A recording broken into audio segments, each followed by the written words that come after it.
नमस्कार विद्यार्थी मित्रांनो, मी अभिजित पुन्हा एकदा तुमचं माझं YouTube channel future bureaucrat sir मनापासून स्वागत करतो. या चॅनलवर मी तुमच्यासाठी राज्यसेवा पूर्व परीक्षेचा जो GS पेपर 1 असतो त्या पेपरचं अनालिसिस घेऊन येत आहे. याच्या अगोदर आपण आतापर्यंत 2024 तसंच 2023 या पेपरचा अनालिसिस केलेला आहे. आता हा जो व्हिडिओ असेल हा 2022 चा व्हिडिओ आहे, त्याचा हा पार्ट 1 असेल. तर याच्या अगोदर ह्या दोन पेपरचा अनालिसिस कंप्लीट झालेला आहे. तुम्ही पाहू शकता. आता आपण 2022 पेपरला अनालिसिस करायला सुरू करूया. पेपरचा सेट हा ए आहे, 2022 पेपर आहे आणि सेट ए आहे. चला आपण आता अनालिसिसला सुरुवात करूया. पहिला प्रश्न आहे, सागर चक्रीवादळ मे 2019 मध्ये अरबी समुद्रात तयार झाले होते. आणि दुसरं स्टेटमेंट आहे, सागर चक्रीवादळाने दक्षिण कोकण किनाऱ्यावर मालमत्तेचे नुकसान केले. तर बरोबर विधाने ओळखायचे आहेत.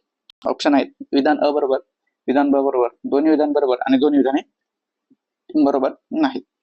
तर याचं योग्य उत्तर आहे 4 क्रमांक, दोन्ही विधाने बरोबर नाही.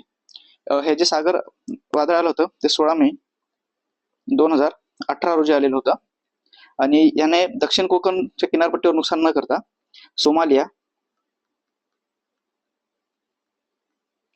त्याच्यानंतर यमन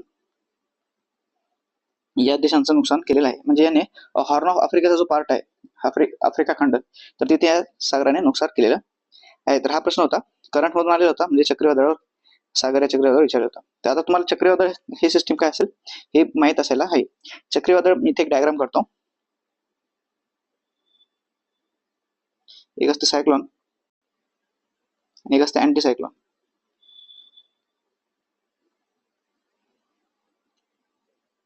एक आहे उत्तर गोलार्ध, नॉर्थ हेमिस्फिअर मध्ये उत्तर गोलार्ध, आणि हे एसएच म्हणजे दक्षिण गोलार्ध, सदर्न हेमिस्फिअर आणि नदर्न हेमिस्फिअर. तर हे जे उत्तर गोलार्ध ऍक्च्युअली सायक्लोन आहे ना, कमी दाबाचं केंद्र असते. येथे कमी दाब आणि त्याच्या आजूबाजूला वारे त्याच्याकडे जातात, हे झालं सायक्लोन. आणि इथे उच्च दाब असतो, हे झालं सायक्लोन. आणि इथे उच्च दाब असतो आणि इथून वारे असे बाहेर जातात, हे झालं अँटी सायक्लोन.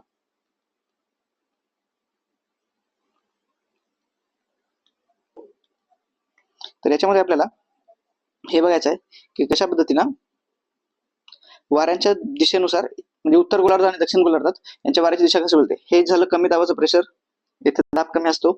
तर वारे हे सायक्लोन मध्ये ना उत्तर गोलार्धात अँटी क्लॉकवाईज म्हणजे घड्याळाच्या काट्याच्या विरुद्ध दिशेने असे केंद्राभोवती फिरत असतात. तर तेच दक्षिण गोलार्धात हे काट्याच्या दिशेने फिरतात, जातात दोन्ही स्थितीमध्ये केंद्राकडेच. पण उत्तर गोलार्धात नदर्न हेमिस्फिअर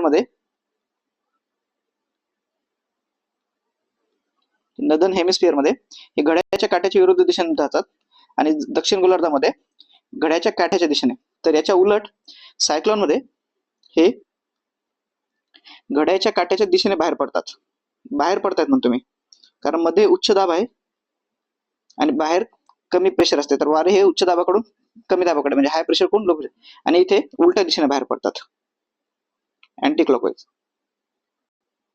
तर हे झालं सायक्लोन आणि अँटी सायक्लोन यांच्याविषयीची माहिती. म्हणजे सायक्लोन हे जे आहे ना, ती कमी प्रेशरची सिस्टीम आहे.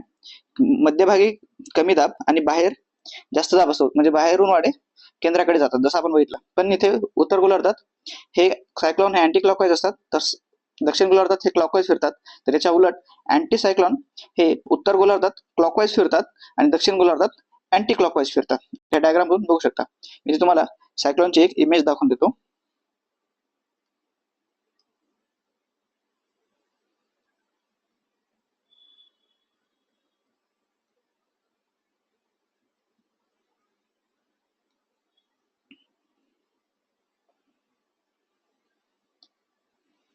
ही एनसीईआरटी मधली इन्फॉर्मेशन आहे मित्रांनो. तर आता मी इथे झूम करतो, तर तो पण बघू शकतो कुठे तयार होणार सायक्लोनला काय म्हणतात. हा प्रश्न तात्पुरता बाजूला ठेवा, एक्सप्लेनेशन बघितलेला आहे. तर मी इथे एक्सप्लेन करतो. जे सायक्लोन इंडियन ओशन तयार मध्ये होतात त्यांना सायक्लोन म्हणतात. जे अटलांटिक ओशन मध्ये तयार होतात त्यांना हरिकेन म्हणतात. जे वेस्ट पॅसिफिक आणि साऊथ चायना सी मध्ये तयार होतात त्यांना टायफून म्हणतात. आणि जे वेस्टर्न ऑस्ट्रेलियाच्या पश्चिम भागात तयार होतात त्यांना विलीज म्हणतात. ते इथे लिहून दिलेलं आहे, फक्त मी इथे लिहून दिलेलं आहे बघा, इथे हायलाइट करतो. या भागामध्ये लिहून दिलेलं आहे, ते फक्त मी इथे खाली काढलेलं आहे. जर पुढच्या जोड्याला आला प्रश्न आला सायक्लोन या घटकावर की कोणत्या भागात कोणत्या वाऱ्यांना काय म्हणतात, तर हे आपल्याला कळायला पाहिजे जोड्याला. आणि सायक्लोन तयार होण्यासाठी ना आयडियल कंडिशन पण लागते. तर ती आयडियल कंडिशन कोणती त्याच्याविषयी आपण बघणार आहोत. तर इथेच त्यांनी खाली कंडिशन दिलेलं आहे. एक सी सरफेस टेम्परेचर 27 डिग्री पेक्षा जास्त असावं. दुसरं, presence of coral is force. तिसरी गोष्ट आहे, एक वीक प्रेशरची सिस्टीम तिथं काम करायला असं हवी, अगोदरपासून म्हणजे थोडंसं प्रेशर कमी असायला हवं आणि वाऱ्यांवर जाणारे असावे. आणि तिसरं आहे small variation in vertical speed. आता मी नेमकं काय ते सांगतो इथे तुम्हाला. तर सायक्लोन तयार होण्यासाठी वारे हे असे चारी बाजूकडून वर येतात आणि असे वर वर वर वर जात राहतात आणि ते असे फिरत असतात बघा. हे असे असे असे फिरत हे वारे वर जातात वरच्या दिशेने. तर म्हणजे इथे कमी दाब आणि इकडे उच्च दाबाकडून वारे असे येणार आणि ते वर फिरत जाणार. तर अशा प्रकारे हे सायक्लॉन काम करते. हा सायक्लॉनचा जो तो वारा नाहीये त्याला आपण सायक्लॉनचा आय म्हणतो, म्हणजे चक्षु किंवा सायक्लॉनचा आय. हा जो आय आहे ना मित्रांनो, इथे परत मी हायलाइट करतो, इथे दिलेला आहे I is the region of काम अँड सबसिडिंग एअर. सबसिडिंग एअर मध्ये नॉर्मली हवा बाहेरून येते आणि वर जाते, पण हे जो मधला रिजन आहे ना, इथे हवा अशी खाली उतरते आणि ती परत मग साइड मध्ये अशी मिक्स होऊन परत ती वर जायला सुरू करते. पण तो इथे आपण ऍक्च्युअल इन्फॉर्मेशन आहे, I is a reason of काम अँड सबसिडायझिंग एअर, म्हणजे हवेचं खाली खाली येते हवा आणि आजूबाजूच्या दिशेने हवा हे वर जात राहते. तर हे होतं सायक्लोन विषयी माहिती. तर आता मी इथून हे डायग्राम रिमूव्ह करतो.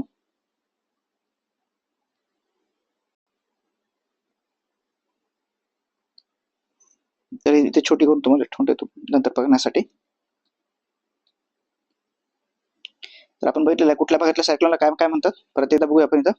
सायक्लॉन इंडियन ओशन मध्ये, हरिकेन अटलांटिक ओशन मध्ये, टायफून वेस्टर्न पॅसिफिक आणि साऊथ चायना सी मध्ये आणि विली विलीज वेस्टर्न ऑस्ट्रेलियामध्ये. तर हे बघितलेलं आहे आणि सायक्लॉनसाठी तयार होणारे कंडिशन बघितले आणि हे पण बघितलं आपण सायक्लॉन उत्तर गोलार्धात आणि दक्षिण गोलार्धात कशा प्रकारे फिरतात. पुढचा प्रश्न आहे, महाराष्ट्रातील मानवी वसाहतीच्या दृष्टीने मध्याश्म युग आणि ताम्रपाषाण युग, मध्याश्म युग आणि ताम्रपाषाण युगामध्ये याच्या संदर्भात डॅडॅश येथे संशोधन करण्यात आलेलं आहे. तर कोणत्या कोणत्या ठिकाणी संशोधन केलं तर ज्या ज्या ठिकाणी आपल्याला वसाहती वगैरे सापडतात ना पुरातत्व खात्याला, त्या ठिकाणी संशोधन होते बघा. तर याचं उत्तर आहे वरीलपैकी सर्व. म्हणजे पाटण जवळगावमध्ये, इनामगाव पुण्यामध्ये आणि हातखंबा रत्नागिरीमध्ये केलेला आहे. आता याने मध्याश्म म्हणजे इंग्लिशमध्ये बघितलं तर आपण मिडल एज आणि कॉपर एज विषयी माहिती विचारलेली. तर तुम्हाला एक्झामसाठी निओलिथिकला आपण नवाश्म म्हणतो, नवाश्म. त्याच्यानंतर पॅलिओलिथिक,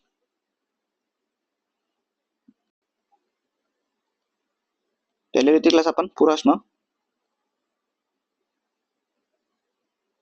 नवाश्म, पुराश्म आणि मध्याश्माला आपण म्हणतो मेझोलिथिक.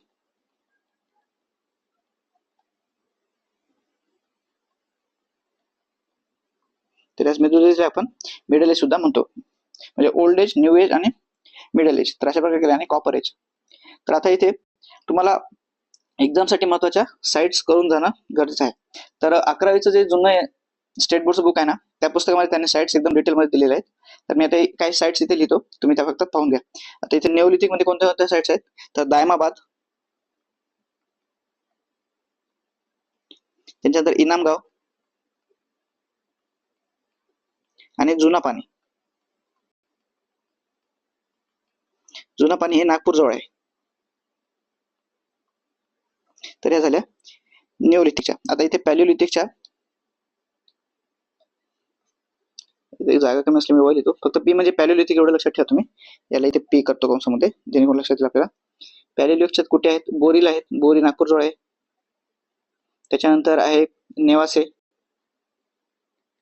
नेवासाला आहेत. त्याच्यानंतर कुंभारपाडा, हा जो कुंभारपाडा आहे तिथे आहे. त्याच्यानंतर भांडेला आहेत, भांडे हे धुळ्यामध्ये आहे आणि गंगापूर नाशिकमध्ये, गंगापूर नाशिक. तर हे पॅलिओलिथिक. आता इथे मेझोलिथिक आले तुम्ही. मेझोलिथिक साइट्स ह्या पाटण, जे की ऑप्शन मध्ये दिलेले आहेत आपल्याला. त्याच्यानंतर पाचड, नेवासा, नांदेड आणि जळगाव. सोबतच ऑप्शन मध्ये दिलेले हे हातखांबा हे सुद्धा आहे. तर आपण बघू शकतो आता पॅलिओलिथिकच्या साइट्स आपण इथे लिहिलेले आहेत, वर निओलिथिकच्या इथे आहेत, पॅलिओलिथिकच्या इथे लिहिलेले आहेत आणि मेझोलिथिकच्या इथे लिहिलेले आहे. जर परीक्षेत पूर्ण प्रश्न आला तर फक्त आता नवीन नवीन साईट कुठली आहे, तिथे जुना पाणी, दायमाबाद, इकडे बोरी आहे, भांडे आहे, गांगापूर, कुंभारपाडा, अशा प्रकारे. सेम याच एक्झाम मध्ये अजून एक प्रश्न विचारलेला आहे, क्वेश्चन नंबर 93 नंबरचा किंवा 98 नंबरचा असेल, मला आठवत नाही.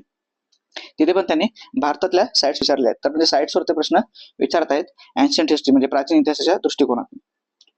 पुढचा प्रश्न आहे बघा, इकडे त्यांनी क्षेत्र दिले आणि पलीकडे स्थलांतरित शेती यांच्या जोड्या लावलेल्या आहेत, म्हणजे योग्य जोडी ओळखायचे. तर आपल्याला माहित आहे की भारतामध्ये आपण झूम शेती म्हणतो, म्हणजे भारत झूम.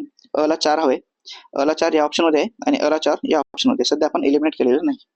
आता तुम्ही मध्य अमेरिका वाचताय, तुम्हाला कदाचित माहित नसावं ब्राझील मध्ये काय असेल हे सुद्धा माहित नसावं, पण इंडोनेशियामध्ये ना लडांग म्हणतात हे बघा. आणि जर तुम्ही 10वीचं भूगोलाचं पुस्तक बघितलं ना, त्याच्यामध्ये ब्राझील आणि भारत यांचं कंपॅरिझन केलंय, 10वी भूगोलाचं बुक, याच्यामध्ये भारत आणि ब्राझील यांचे कंपॅरिझन केले तर तुम्हाला इथून ब्राझीलच्या शेतीला रोका म्हणतात हे माहिती भेटून जाते. जर तुम्ही स्टेट बोर्डच्या पुस्तकाचं व्यवस्थित वाचन केलं असेल तर तिथून तुम्हाला ही माहिती भेटून जाते. तर याचं उत्तर येऊन जाईल अचं 4, त्याच्यानंतर ब्राझीलला रोका, म्हणजे स चं 2 हवं मला, सीचा 2 इथेच आहे, तर माझं उत्तर आहे 2, उत्तर 4 नाहीये. तर मला उत्तर भेटलेलं आहे. आता आपल्याला माहिती काय भेटते, इंडोनेशियामध्ये लडांग म्हणतात आणि अमेरिकामध्ये मिल्पा. तर हे 2 गोष्टी आपल्याला काय. आता मी ते काही लिस्ट देतो, ते तुम्ही पुढच्या एक्झाम साठी करून चला. आता इथं व्हिएतनाममध्ये रे म्हणतात, त्याच्यानंतर म्यानमारमध्ये तुंग्या म्हणतात, श्रीलंकेमध्ये चेना म्हणतात, थायलंडमध्ये तामराई म्हणतात, थायलंडमध्ये तामराई. ती मॅडागास्कर हे आयलंड आहे बघा, तारी म्हणतात. जावा हे एक आयलंड आहे इंडोनेशियाच, तिथे त्याला जुमर म्हणतात.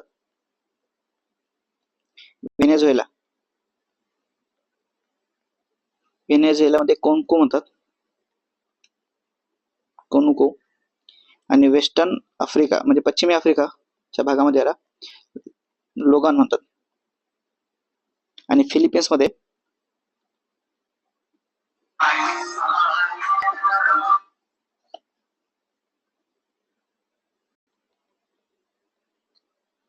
कायजिन म्हणतात.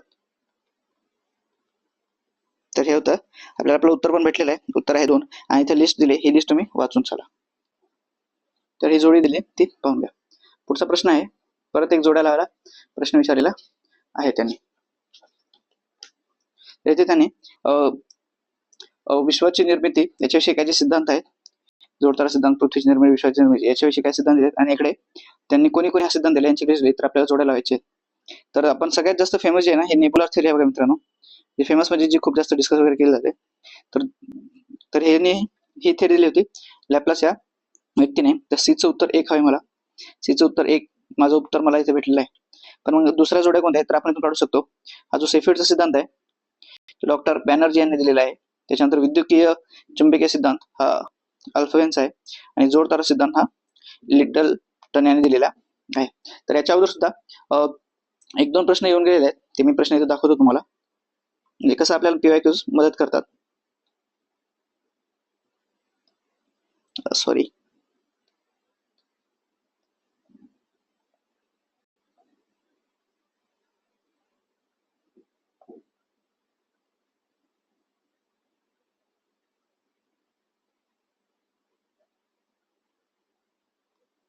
एकच मिनिट मित्रांनो, तो फोटो भेटत नाही मला.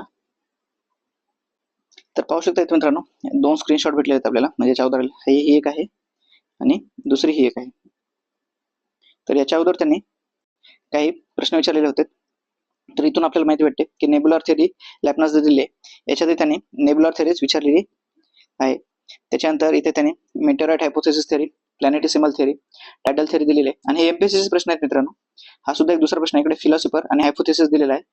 आपण बघू शकतो इमॅन्युअल कांट, गॅसेस थेरी, परत लॅपलासनं नेब्युलर थेरी, चेंबरलिननं प्लॅनेटेसिमल थेरी आणि जेम्स अँड जेफरीसनं टायडल थेरी दिलेली आहे.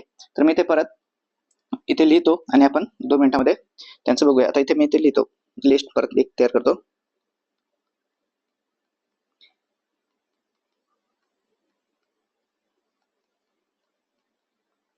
ही गॅसेस थेरी ती आहे ती इमॅन्युअल कॅन्टने दिलेली आहे. मेटेरिओट थेरी,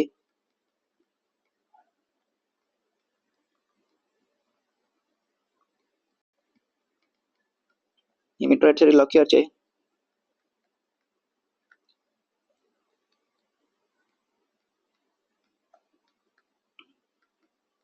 ही नेब्युलर थेरी लॅपलासनं दिली. त्याच्यानंतर सिफिड, डॉक्टर बॅनर्जी. आता हे ईएमटी म्हणजे इलेक्ट्रोमॅग्नेटिक थेरी, जी सिद्ध आहे ना विद्युत चुंबकीय, ईएमटी इलेक्ट्रोमॅग्नेटिक थेरी दिली ते अल्फियननं. बायनरी स्टार थेरी आहे, ही लिटलटन यांनी दिलेली आहे. त्याच्यानंतर आहे प्लॅनेटेसिमल थेरी,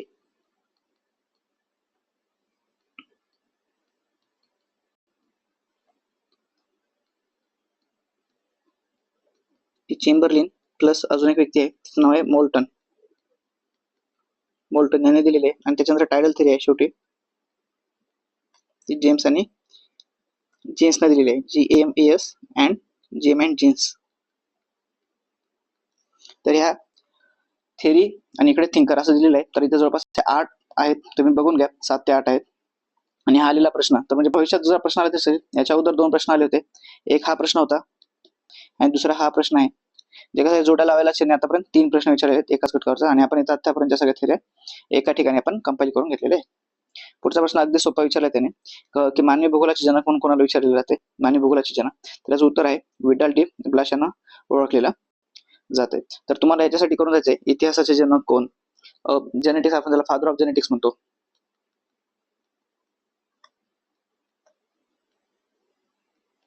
फादर ऑफ जेनेटिक्स आपण मंडेलला म्हणतो, मंडेल, ज्याने पी प्लांट वाटाण्याच्या प्लांटवर एक्सपेरिमेंट करून वेगवेगळ्या थिअरीज दिलेल्या आहेत.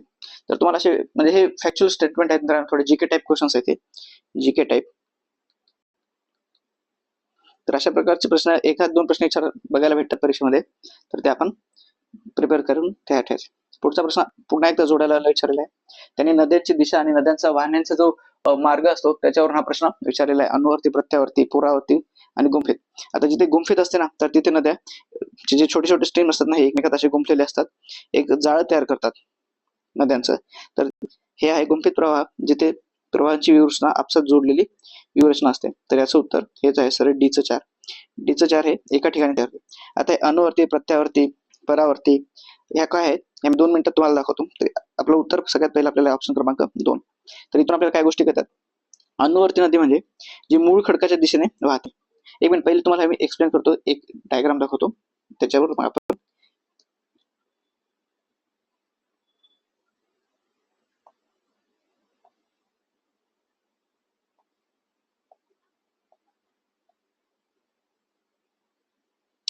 डायग्राम नाही, मी ते डायग्राम काढतो.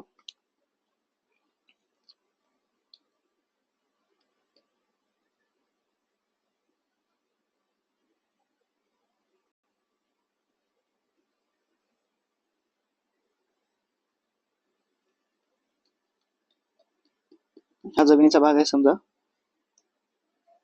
ही आपली नदी ब्लू कलर मध्ये दाखवतो मी तुम्हाला, ही जी मुख्य नदी आहे.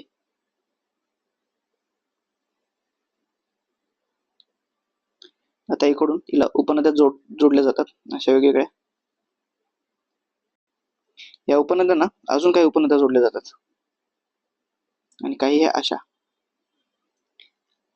तर म्हणजे ह्या अशा उपनद्या अशा जोडल्या जातात. यांची दिशा बघा जोडण्याची कशी आहे, त्याच्यावर यांचा क्रम ठरलेला असतो.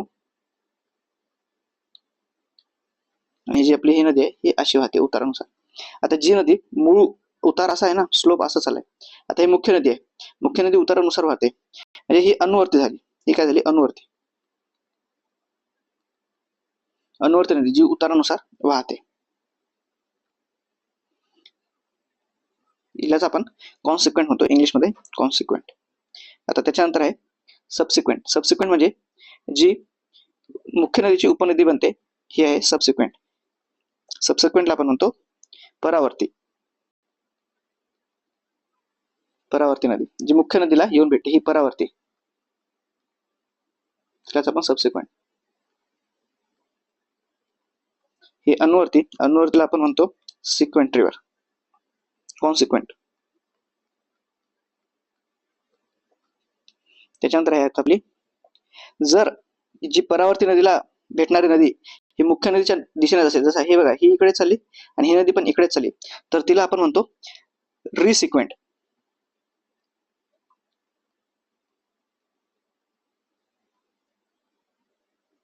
रिसिक्वेंट नदी. आणि जर परावर्ती नदीला भेटणारी नदी ही मुख्य नदीच्या विरुद्ध दिशेने भेटत असेल, म्हणजे मुख्य नदी अशी झाली आणि ही नदी इकडे झाली ना, तर हिला म्हणतो आपण प्रत्यानुवर्ती.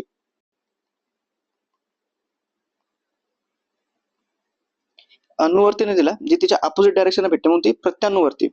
ही परावर्ती, बरोबर. तर अपोजिट ऑब्सिक्वेंट हिला आपण म्हणतो प्रत्यावर्तीला ऑब्सिक्वेंट, म्हणजे ती तिच्या अपोजिट डायरेक्शन भेटते. ऑप म्हणजे अपोजिट असं लक्षात ठेवा. आता इथं ऑब्सिक्वेंट इंग्लिश मध्ये बघितलं तर which flow in its opposite direction. तर आपल्याला बीचं 3 भेटून जाते. तर बीचं 3 इथेच आहे आणि इथे दिलं होतं.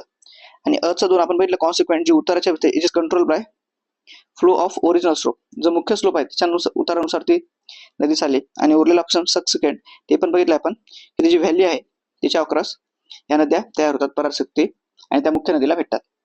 तर अशा प्रकारे या नदीच्या कोर्सचा ऍक्शन होती. तर याचं उत्तर आहे ऑप्शन क्रमांक 2.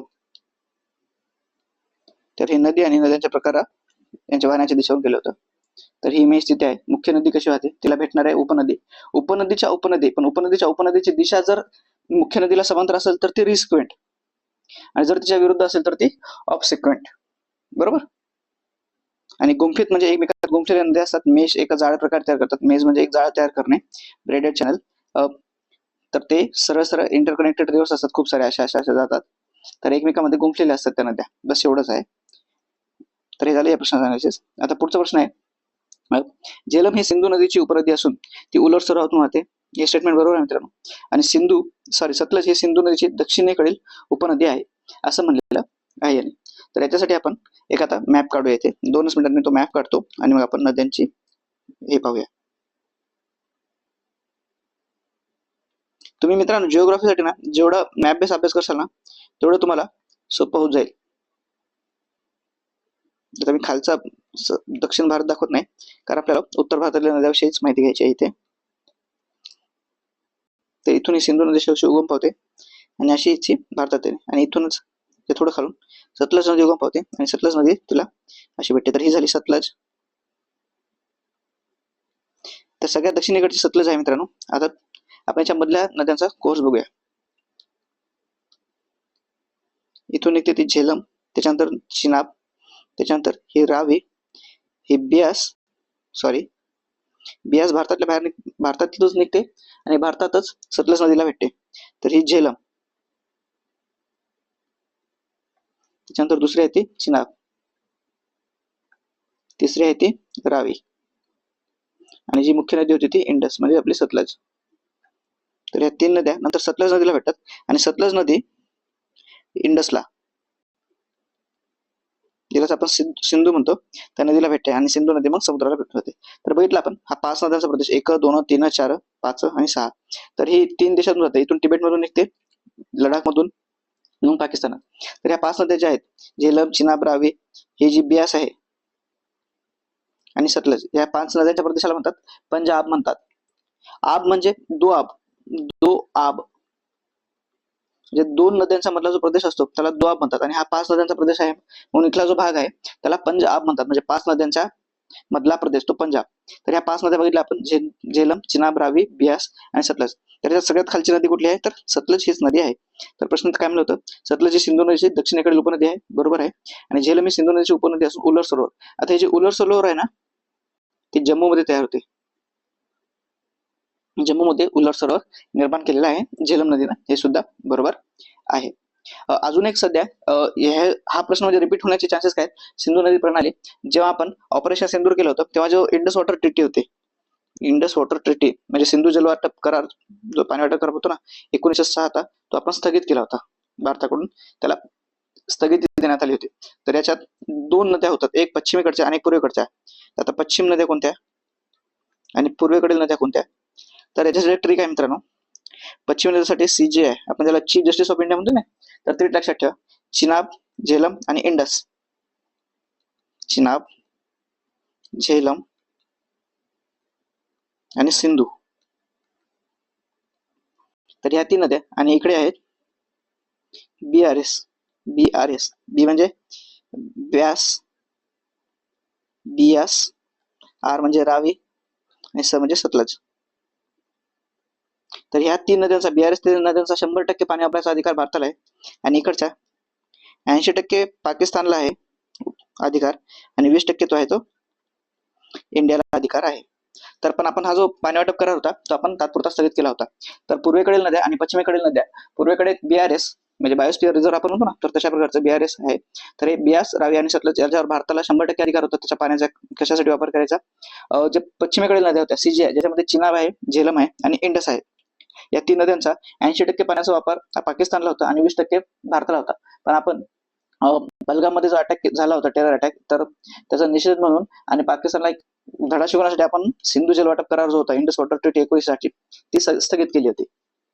तर तुम्ही एक्झामला जाण्यासाठी ना सिंधू जल प्रणाली आणि तिथल्या नद्या एकदम प्रॉपर करून जा, आणि सोबतच तिथला भूगोल सुद्धा एकदम व्यवस्थितरित्या करून जा.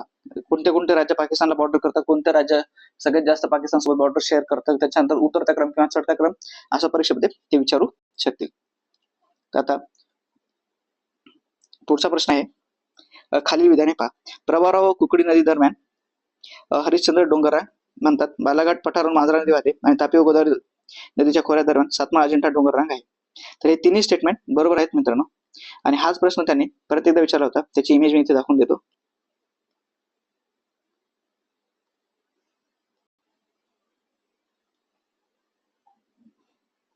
ह्याला मी थोडं 2 मिनिटांसाठी झूम करतो, तुम्ही तो प्रश्न पाहू शकता. त्यांनी काय दिलं होतं, नदी आणि नदीमधला हे विचारलं होतं. तर हरिश्चंद्र बालाघाट दक्षिणेस भीमा नदी आहे, हरिश्चंद्राच्या दक्षिणेस भीमा आहे, सातमाच्या दक्षिणेस गोदावरी वगैरे आहे. तर हे सेम प्रश्न रिपीट होतात. आता मी 2 मिनिटात छोटीशी डायग्राम काढून तुम्हाला एक्सप्लेन करतो. आणि ही जी प्रवरा नदी आहे ना, ती गोदावरी नदी आहे, जी गोदावरी नदीची उपनदी आहे. आणि ही जी कुकडे आहे ना, ती भीमा नदीची आहे. भीमेची उपनदी आहे ती.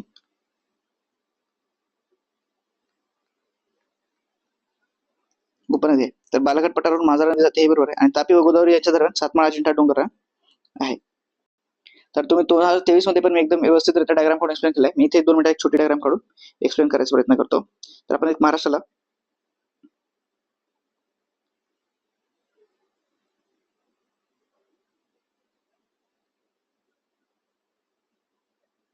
तर हा महाराष्ट्र समजा, इथून गोदावरी नदी जाते, इथून भीमा नदी जाते, आणि इथून कृष्णा नदी जाते, इथून तापी नदी, आणि वरून थोडीशी म्हणजे थोडी नर्मदा थोडीशी टच करून जाते.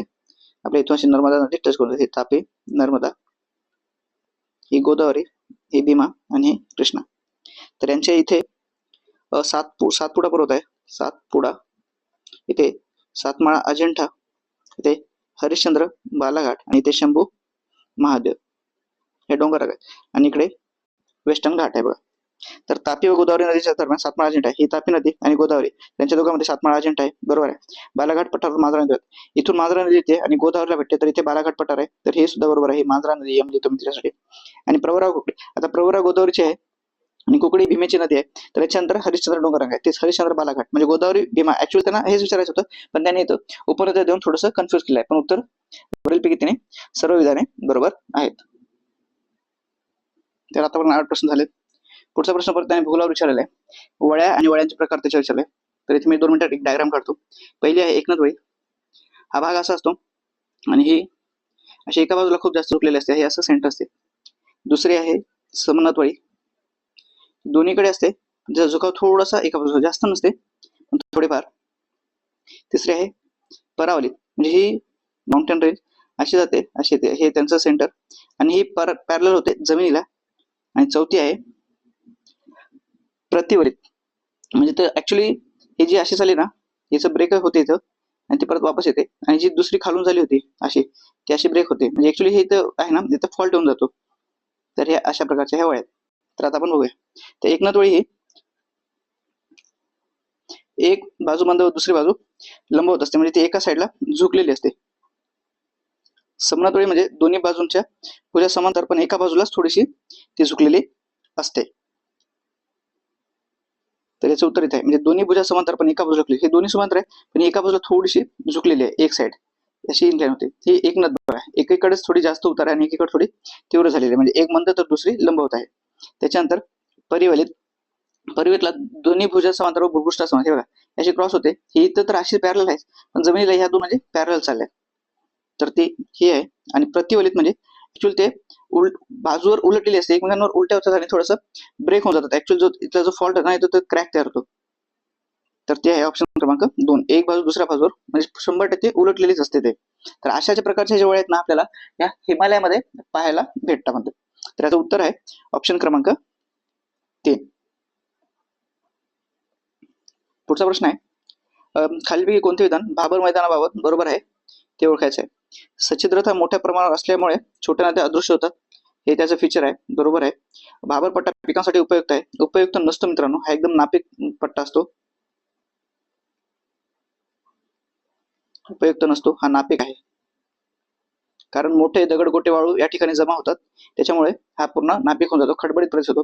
भाबर पट्ट्यात वास्तव्य करणारे लोक पशुपालन करणारे हे गुजर आहे, तर हे विधान बरोबर आहे. आणि आपण बी ला जर इलिमिनेट केलं तर बी इथे आहे, बी इथे आहे आणि बी इथे आहे, तर माझं उत्तर मला भेटून जाते. म्हणजे इथे इलिमिनेशन मेथड पण आहे.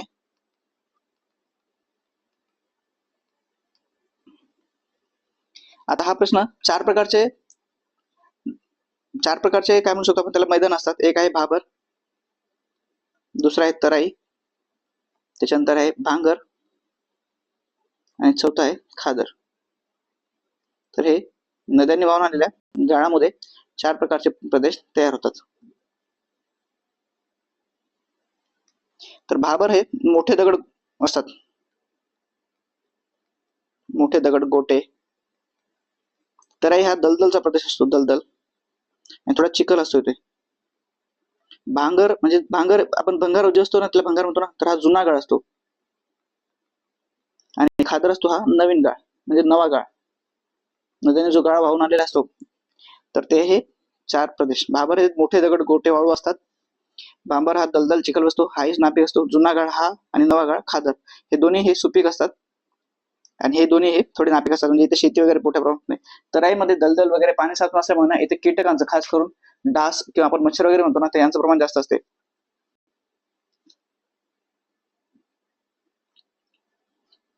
बरोबर. तर हे अशा प्रकारे जर पुढे जुळायला आला भाबर, पुढच्या जर 4 प्रश्न आले हे नद्याने तयार केलेले मैदानी प्रदेश आणि त्यांच्यासोबतचे त्यांचं मेन फीचर काय, तर भाबर हे मोठे दगड गोटे वाळू असतात, तराई हे दलदल चिखल असतो, भांगर हा जुना गाळ असतो आणि खादर हा नवीन गाळ असतो. भांगर आपण जुनं गोष्टीला भांगर म्हणतो, तर त्याच्यावरून लक्षात ठेवा. पुढचा प्रश्न आहे, महाराष्ट्राच्या शेती संदर्भात विधाने पहा. मृदाधूप ही शेती पुढील गंभीर समस्या नाही म्हणलेला आहे मित्रांनो.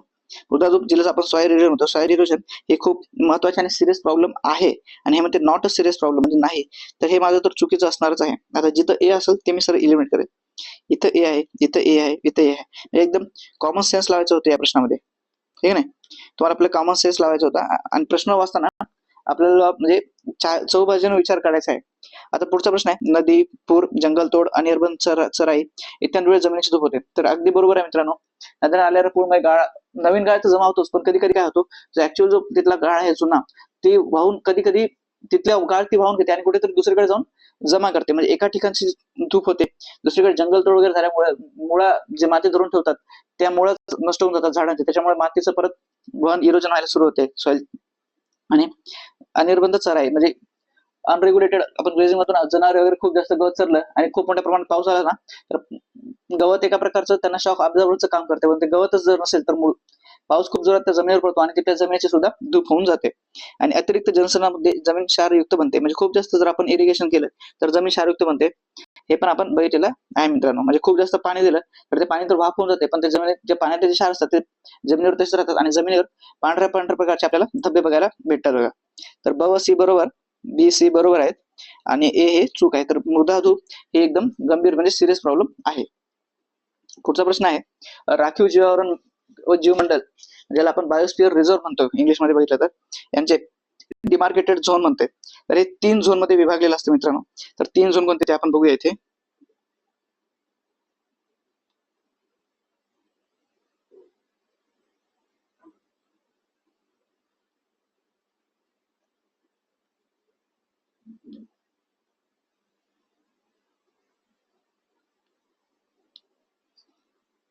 तर मधला जो झोन आहे त्याला आपण कोर एरिया म्हणतो.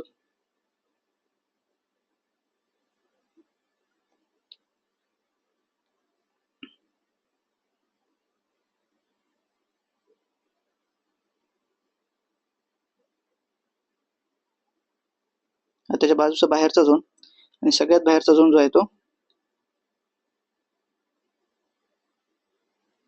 Transition zone. तेव्हा तुम्ही त्याचे फीचर्स लिहितो 2 मिनिटांमध्ये. तर आपण बघू शकता हा झाला कोर एरिया. एकच मिनिट मित्रांनो, सॉरी.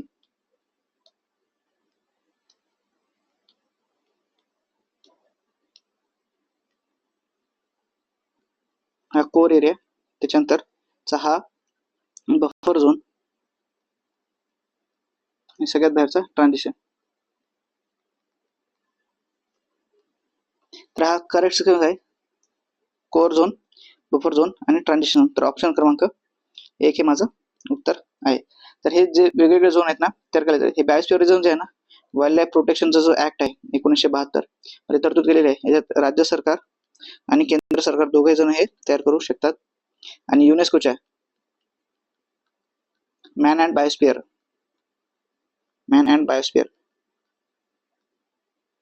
याची एक लिस्ट येते MAB नावाची. तर याच्यात काही जे खूप क्रिटिकल असतात म्हणजे पर्यावरण दृष्ट्या खूप संवेदनशील असतात ना, ते या मॅन अँड बायोस्फिअरच्या एका लिस्टमध्ये ते ऍड केलेले जातात. त्याच्यात एक मॅट्रिक्स लिस्ट असते, त्याच्यामध्ये टाकलेले असतात ह्या प्रोग्राम अंतर्गत. तर हे कोर एरियामध्ये ना कुठल्याही प्रकारचे तुम्ही शिकार वगैरे म्हणा, शिकार तर बंदच आहे, पण कुठल्याही प्रकारची इलिगल ऍक्टिव्हिटी करू शकत नाही, कुठल्याही प्रकारची मानवी वसाहत स्थापन करण्यात किंवा कुठल्याही प्रकारचा मानवाला हस्तक्षेप करण्याचा कुठलाही अधिकार नाही, कायदा नाही. बफर झोन मध्ये तुम्ही लिमिटेड ऍक्सेस आहे तुम्हाला. थोड्याफार प्रमाणात तुम्ही एज्युकेशन साठी म्हणा, रिसर्च साठी म्हणा किंवा इको टुरिझम साठी थोड्याफार प्रमाणात तुम्ही जाऊ शकता. जे वाईल्ड लाईफ सफारी वगैरे चलते की नाही मित्रांनो, तर ती या बफर झोन आणि ट्रान्झिशन झोन मध्ये चालते. आपण बघतो ना कार वगैरे घेऊन जातात वन विभागाचे लोक, गाड्या वगैरे त्यांच्या, तर ते ह्या झोन मध्ये, कोर झोन मध्ये कुठल्याही प्रकारचा हस्तक्षेप अलाउड नाही. आणि ट्रान्झिशन झोन मध्ये सुद्धा आपण सस्टेनेबल डेव्हलपमेंट वगैरे करू शकतो, फार्मिंग वगैरे करू शकतात शेतकरी. त्याच्यानंतर फॉरेस्ट्री म्हणजे आपण वन खाते वगैरे कडून नर्सरी वगैरे ग्रो करते ना वन खातं, तर ते या ट्रान्झिशन झोन मध्ये चालते. तर हे ते 3 झोन आहेत, कोर झोन, बफर झोन आणि ट्रान्झिशन झोन. पुढचा प्रश्न आहे बघा, एकदम खूप क्लास प्रश्न आहे. म्हणजे या प्रश्नामध्ये ना ऍक्च्युली तुम्हाला 3 गोष्टींचं समीकरण इथे बघायचं आहे. तर इकडे तरी धरण दिले, इथे नदी आहे आणि कोणत्या राज्यात आहे, आणि करेक्ट सिक्वेन्स आपल्याला फाइंड करायचा आहे. तर आपल्याला टिहरी धरण हे कुठे आहे माहिती आहे का? टिहरी धरण हे उत्तराखंड मध्ये आहे आणि टिहरी धरण हे भगीरथी नदीवर आहे. तर टिहरी धरण भगीरथी नदी उत्तराखंड म्हणजे ए ला पाहिजे 2 आणि राज्य आहे 3. बरोबर. दुसरा आहे दुलहस्ती हे चिनाब नदीवर आहे आणि चिनाब हे जम्मू काश्मीर मध्ये आहे. तर बी ला हवे मला 4 आणि 4 आहे 1 मध्ये. सी आहे शिवसमुद्रम कावेरीवर आहे म्हणजे 1 आणि कावेरी आहे कर्नाटकामध्ये म्हणजे 4. आणि डी आहे राणा प्रताप सागर, डी आहे चंबळ नदीवर, चंबळला हवे 3 आणि चंबळ आहे राजस्थानमध्ये म्हणजेच 2. तर आता इथे हे करेक्ट सिक्वेन्स आहे, इथे करेक्ट पाहिलं हवेत. आता इथे सी ला त्यांनी ए दिले आणि 4 दिले, पण आपण बघितले सी ला ए आणि 4 हवे म्हणजे माझं उत्तर हेच आहे. आता ए ला काय होतं, ए ला हवं होतं 2 आणि राज्य हवं होतं 3 उत्तराखंड, पण ते नाही. सेम तसंच डी ला हवं होतं 3 आणि 2 त्याच्यामुळे ते गेलं, आणि बी ला हवं होतं 4 आणि 1 त्याच्यामुळे ते गेलं. तर माझं बरोबर उत्तर एच आहे, ऑप्शन क्रमांक 1. तर हे आपल्याला भेटलेलं आहे. म्हणजे काय आहे, शिवसमुद्रम कावेरी नदीवर आणि कावेरी नदी राहते कर्नाटकामध्ये. तर C1 आणि 4 हे माझं करेक्ट सिक्वेन्स आहे. तर पहिलं हे असं लिहून घ्या आणि कुठे आहे ते फॉलो करा, किंवा इथेच तुमच्याकडे जर 2 पेन असतील एक्झाम मध्ये तर ते लगेच तुम्ही इथे करू शकता, कारण हे थोडंसं कन्फ्युज होऊ शकते आणि चुकून जर केलं तर आपला हक्काचा मार्क जातो. म्हणजे प्रश्न थोडा काळजीपूर्वक सॉल्व्ह करायचा. पुढचा प्रश्न आहे, पठार आणि पठाराचे कोणत्या राज्यात सापडते दिलेलं आहे. हे बघा मित्रांनो, तुम्हाला घुमटाकार प्रकार, सोपानाकार, गिरीपद जर कुठलेही काही माहित नसतं असताना तुम्हाला एवढं माहिती आहे की आपण महाराष्ट्रावर राहतो. महाराष्ट्र पठार हे दख्खनचं पठार आहे आणि दख्खनचं पठार हे ज्वालामुखीमुळे निर्माण झालेलं आहे. तर ब चं उत्तर मला 1 हवे. ब चं उत्तर 1 1 1 1 1 फक्त इथेच आहे. मला माझं उत्तर भेटलेलं आहे. याला म्हणतात इलिमिनेशन मेथड. म्हणजे एकाच्यावरून तुम्ही बाकीचे सगळे ऑप्शन इलिमिनेट केलेले आहे आणि स्मार्ट लॉजिक लावलेलं आहे. तर आपल्याला आता इथून सरस भेटलेलं आहे. घुमटाकार पठार मग छोटा नागपूरला जाईल, एचं 3, बीचं 1 भेटले. सोपानाकार पठार विंध्यानला जातो आणि गिरीपद शिलाँगला. आता ह्याला गिरी म्हणजे माउंटेन, बरोबर. इथे इंग्लिशमध्ये बघितलं असेल ना तर पायडोमन म्हणजे माउंटेनच्या मध्ये असणार आहे. शिलाँग मध्ये 3 डोंगर रांगा आहेत. कोणत्या कोणत्या? गारो, खासी आणि जयंतिया. हे शिलाँग कुठे आहे? मेघालयमध्ये. तर मेघालयात हे 3 पर्वतरांगा आहेत, डोंगर रांगा म्हणू शकतो आणि यांच्यामध्ये सापडणारा पठार हे गिरीपद मध्ये सापडते. छोटा नागपूरलाच आपण सेंट्रल हायलँड म्हणजे मध्यवर्ती उच्चभूमी, मध्यवर्ती उच्चभूमी म्हणून बघतो. म्हणजे तो सोपानाकार, तो असा एकदम फ्लॅट असं डोम शेप असतो बघा सोपानाकार. म्हणजे इकडून जर दिल्ली असेल आणि इकडे खाली महाराष्ट्र, तर मधात हे असं विंध्यांची रेंज आहे. तर सोपानाकार आहे तो अशा प्रकारचा. म्हणजे उत्तर भारत आणि दक्षिण भारताला हे करतो. तर घुमटाकार म्हणजे असं डोम शेप, अजून थोडं जास्त असा डोम शेप. हे छोटा नागपूरचे प्लॅटो वगैरे आहेत ना, तिथे सापडून जाते आपल्याला, बरोबर. तर याचं उत्तर भेटलेलं आहे. पुढचा प्रश्न आहे, खाली विधानाचे परीक्षण करा आणि योग्य पर्याय निवडा असं विचारले. पृथ्वीच्या परिवलनामुळे प्रत्येक रेखावृत्तावर स्थानिक वेळ ही भिन्न भिन्न असते. आता परिवलन म्हणजे त्याला इंग्लिशमध्ये आपण रोटेशन म्हणू शकतो. आणि स्थानिक स्थितीतील विसंगती दूर करण्यासाठी प्रमाण वेळ पद्धतीचा वापर केला जातो. तर बरोबर आहे, दोन्ही वाक्य या ठिकाणी बरोबर आहे. आता आपल्याला एवढं माहित असेल रेखावृत्त काय असतात. हे जर आपली पृथ्वी असेल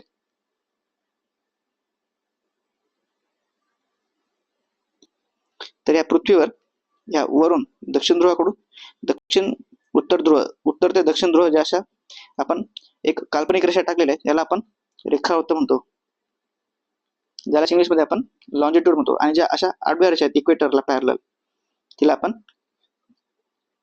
हे काय म्हणतो, लॅटिट्यूड्स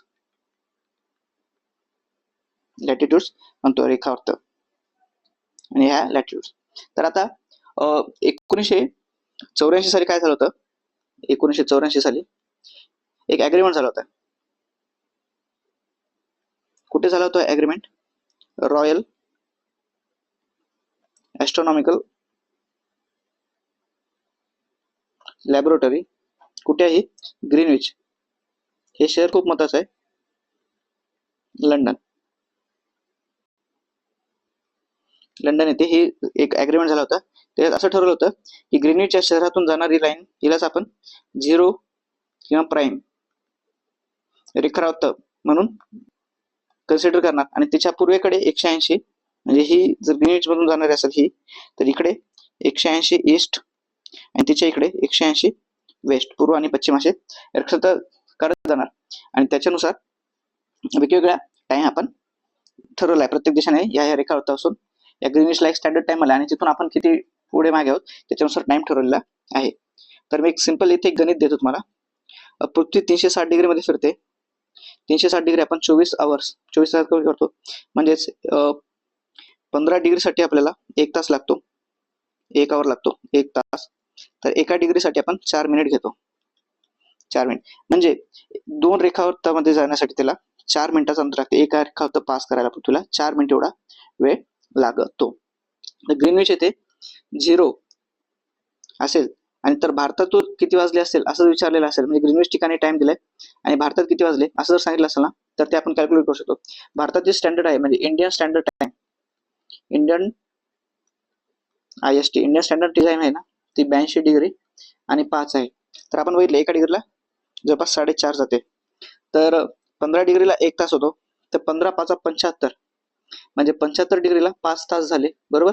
उरले किती? 7.5 डिग्री. 7.5 डिग्रीला 30 मिनिटे, कारण 15 डिग्रीला 1 तास, तर 7.5 डिग्रीला अर्धा तास.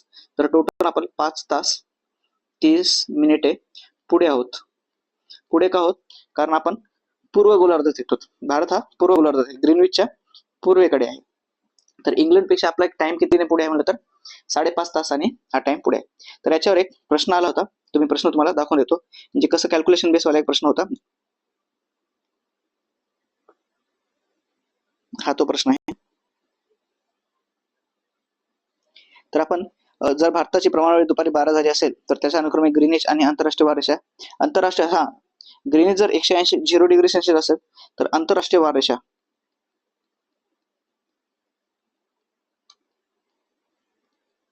ज्याला आपण इंटरनॅशनल डे लाईन म्हणतो ती 180° आहे. एक्झॅक्ट याच्या अपोजिट म्हणजे इकडून पण जाऊन आणि तिकडून पण जाऊन ती भेटून जाते. तर ते किती वाजले असतील हा प्रश्न होता. त्याचं सरळ उत्तर तुम्ही ह्या व्हॅल्यू असे मध्ये ठेवायच्या होत्या. आपल्याला इथे 12 वाजले तर आपण 5.5 तास पुढे आहोत ना, म्हणजे 12 मधून 5.5 तास गेले असतील तर ग्रीनविच आपल्या मागे आहे 5.5 तास. तर ग्रीनविच मध्ये अजून सकाळच असलं आपले जर दुपारचे 12 वाजलेले असतील तर म्हणजे 12 मधून 12ला आपण 11:60 असं लिहू शकतो. त्याच्यातून 5.5 तास जर मायनस केले तर किती येते 6:30 म्हणजे सकाळचे 6:30 वाजले असतील. आणि सेम तसंच 12 वाजलेत 12ला आपण 11:60 लिहितो. तर उरलं किती 5.5 तास गेले तर आपल्याकडे 6.5 तास राहिले. तर म्हणजे संध्याकाळचे 6.5 इंटरनॅशनल वॉर लाईनवर वाजले असेल, कारण 12 तास लागतात 180°ला आपण इथे बघितलेलं आहे मित्रांनो.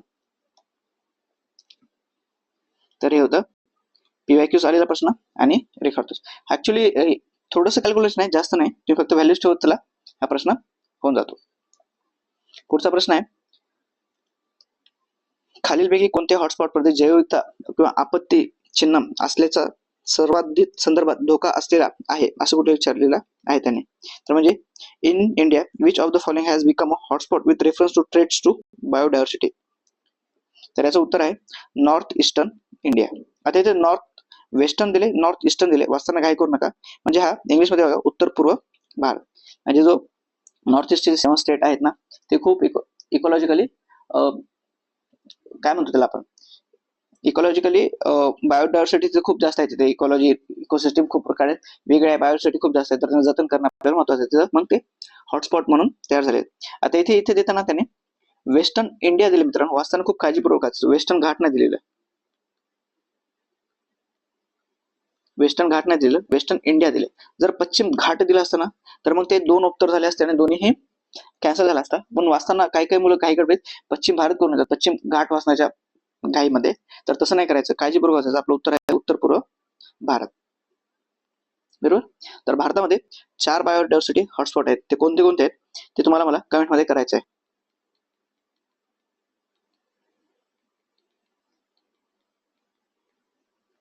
तर हे 4 हॉटस्पॉट कोणते कोणते आहेत ते तुम्हाला मला कमेंट मध्ये करून सांगायचं आहे. पुढचा प्रश्न आहे, खालील पैकी प्रवाळ रंगाची वैशिष्ट्ये कोणती. प्रवाळ रंगाची वैशिष्ट्ये कोणती. आता प्रवाळ म्हणजे ज्याला आपण इंग्लिश मध्ये कोरल रिप्स म्हणतो. तर कोरल रिप्स ऍक्च्युली हे समुद्रामध्ये किंवा उथळ पाण्यामध्ये येणारे जीव असतात आणि हे सिम्बायोटिक रिलेशन आहे बघा. सिलेंट्रेट एक फायलम आहे. जर तुम्ही किंगडम ॲनिमल शिकला असाल तर आणि ॲल्गे फायलम सिलेंट्रेट त्यातलेच आपण नायडेरिया सुद्धा म्हणतो. नायडेरिया आणि एक ॲल्गे आहे जिचं नाव आहे झूझॅन्थेली. तर या दोघांच्या कॉम्बिनेशन एक प्रवाळ खडक तयार होतात. हे जगातले सगळ्यात जुना जीव प्राचीन समूह आहे मित्रांनो. हे स्टेटमेंट बरोबर आहे. हे जैव इंधन बायोमॅससाठी उत्पादक आहे, कारण ॲल्गे मधून आपल्याला बायोफ्युल भेटते. फळ आपण बघितलेलं आहे. ॲल्गे, शेवाळ किंवा झाडं जे वेगवेगळे झाडपाला असतो त्याच्यापासून आपल्याला जैव इंधन भेटते. वनस्पती व प्राणी ही वनस्पती व प्राणी विविध श्रीमंत विविधता आहे. रिच इन फ्लोरल अँड फोना मी दोन्ही सांगितलेले आहेत तुम्हाला 2 मिनिटाखाली. समुद्र असते त्याच्यामध्ये माशांचे घर वगैरे करतात आणि ॲल्गी म्हणजे प्लांट्स आहे आणि नायडेरिया हा पॉलिप आहे, किंगडम ॲनिमलियाचा एक मेंबर आहे. तर दोन्ही आहेत ते. आणि हे पाण्याखाली उष्णकटिबंधीय परिस्थिती तंत्र आहे. तर हे बरोबर. तर यांच्यासाठी जे टेम्परेचर आहे ना मित्रांनो, आता हे उष्ण म्हणले तर टेम्परेचर आहे 23 डिग्री ते 29 डिग्री सेल्सिअस. तर म्हणजे थोडंसं जास्त टेम्परेचर आहे. वॉर्म वॉटर मध्ये येणारे हे आहे.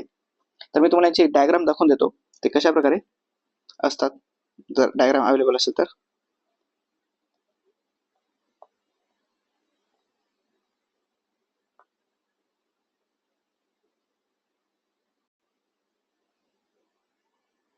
तर ही याची डायग्राम आहे. तर हे दिसतात अशा प्रकारचे दिसतात बघा मित्रांनो. खूप सुंदर स्ट्रक्चर असतात. हे समुद्राच्या तळाशी अशा प्रकारचे वेगवेगळे हे डायग्राम आहे. ते खूप वेगवेगळे सुंदर प्रकारचे करतात. प्रवाळ रंग असतात वेगवेगळे आणि यांचे 4 प्रकार असतात मित्रांनो. एक रीफ असते, बॅरियर रीफ, एक असते फ्रिंगिंग रीफ एक असते ॲटॉल आणि एक असते पॅचेस. पॅचेस म्हणजे असे तुकडे तुकड्यामध्ये, ॲटॉल म्हणजे अशी रिंग तयार केलेली असते, मधात एक पर्वत असतो आणि त्याच्या बाजूला एक रिंग तयार होते. फ्रिंगिंग रिंग म्हणजे हा एक पर्वत आहे आणि याच्या एकदम जवळ असतात, असे फिंगरिंग बोटासारखे असतात. रीफ म्हणजे समुद्र किनाऱ्याला पायरल जाते, जसं की आपण ग्रेट ऑस्ट्रेलियन रीफ बघितलेली आहे बघा, बॅरियर रीफ ऑस्ट्रेलियाची, तर ती रीफ झाली. तर असे त्यांचे 4 प्रकार आहेत आणि हे दिसायला खूप सुंदर दिसतात बघा, समुद्राच्या तळाशी असतात. जर तुम्ही कधी युट्यूब वगैरे केलं, कोरल रीफ सर्च करा, तिथे तुम्हाला हे बघायला भेटेल.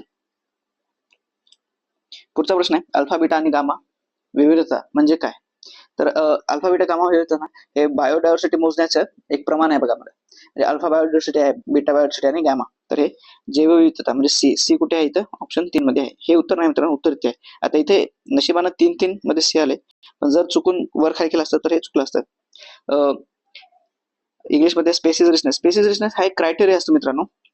ते काय मोजण्याचं साधन आहे, ते मोजायला मदत करणारं एक तंत्र आहे. Simpson biodiversity index.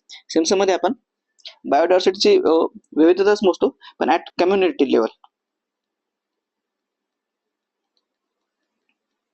कम्युनिटी लेवलला. तर for measuring biodiversity over geographical scale. आणि हे विटेकर जे आहे ना, तर याने आपल्याला माहिती आहे 5 किंगडम क्लासिफिकेशन दिलेलं आहे. 5 किंगडम कोणते कोणते आहेत? एक आहे मोनेरा, दुसरा आहे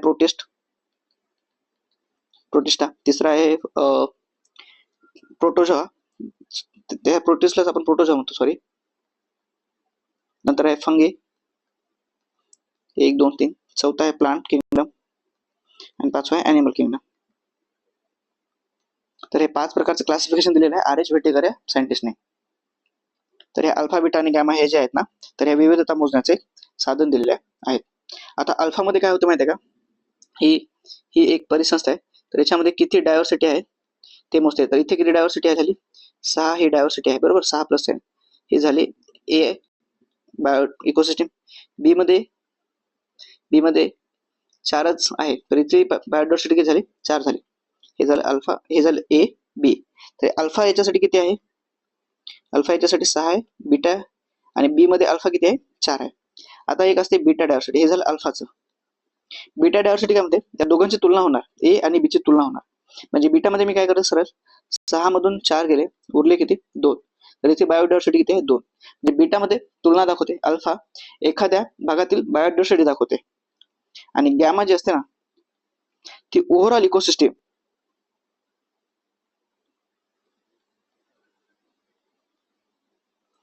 इकोसिस्टम मध्ये किती बायोडायव्हर्सिटी आहे ते सांगते. म्हणजे ही गॅमा हे एकत्रित बोलते.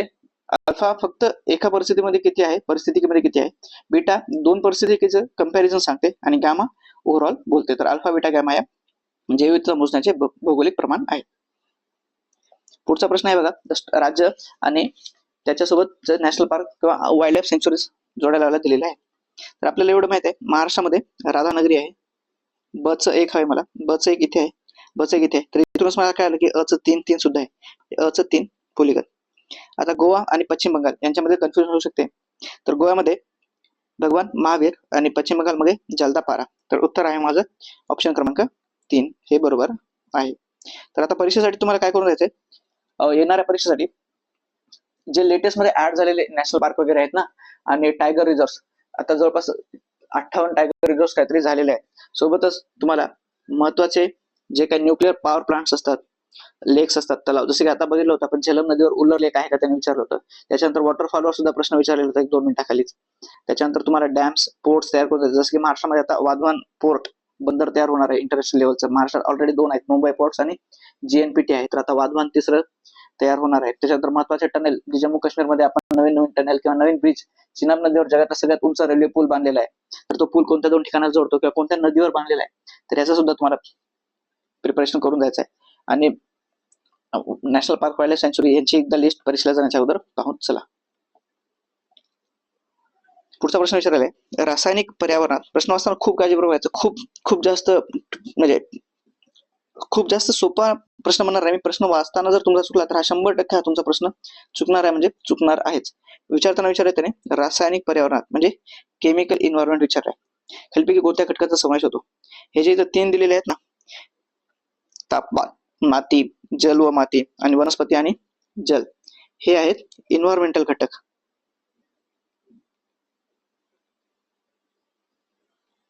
आणि जो चौथा घटक आहे ना, मानवी क्रिया आणि जैव घटक, हे आहे बायोलॉजिकल. म्हणजे त्याने विचारले केमिकल आणि दिलेत हे दोन, तर याच्यामुळे उत्तर आहे वरीलपैकी कोणतंही नाही. आपल्याला सांगते ना की पर्यावरणात रासायनिक विचारले तर हे सगळेच असू शकते. तर ए बी आपण ठीक आहे, मानवी क्रियाला काढून जर टाकलं तर एबीसी, एबीसी उत्तर कुठेच नाही. मग ए बी असेल का, बी सी असेल का, त्याचे कुठेच ऑप्शन तयार होत नाहीत. तर प्रश्न वाचताना खूप काळजीपूर्वक वाचायचा आहे. बायोलॉजिकल मध्ये काय येतात, प्लांट्स, ॲनिमल्स, ह्युमन आणि जैव घटक जे आणि मायक्रोब्स. आता केमिकल मध्ये कोण कोण येतात? मग केमिकल मध्ये येतात ऍक्च्युली पीएच आहे तुमचं, बरोबर, त्याच्यानंतर सॅलिनिटी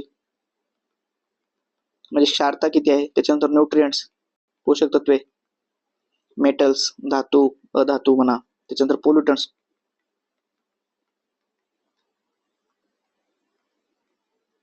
तर हे झालेत केमिकल्सचे. विचारले त्यांनी रासायनिक आणि खाली दिलेत इन्व्हायरमेंटल आणि बायोलॉजिकल. तर कन्फ्युज होण्यासारखा थोडासा होता हा प्रश्न. जर काळजीपूर्वक वाचला असता तर हा प्रश्न 100% चुकला होता. पुढचा प्रश्न आहे, भारतातील भाववाढीत पुरवठ्याच्या बाजूने काय विचारले, पुरवठ्या बाजूने घटकाचे प्राबल्य असल्याने खालील संदर्भात दीर्घकालीन धोरण उपयुक्त ठरते. तर ते कोणते कोणते आहेत? तर याचं उत्तर आहे वरीलपैकी सर्व धोरणे हे उपयुक्त ठरू शकतात. बदलती उत्पादन रचना, नियोजन, आयात धोरण, वाहतुकीवर भर, नाशवंत वस्तूसाठी साठवण. आता पुरवठा बाजू आणि मागणी बाजू या दोन बाजू असतात. तर आपण इकडे पुरवठा बाजू बघूया.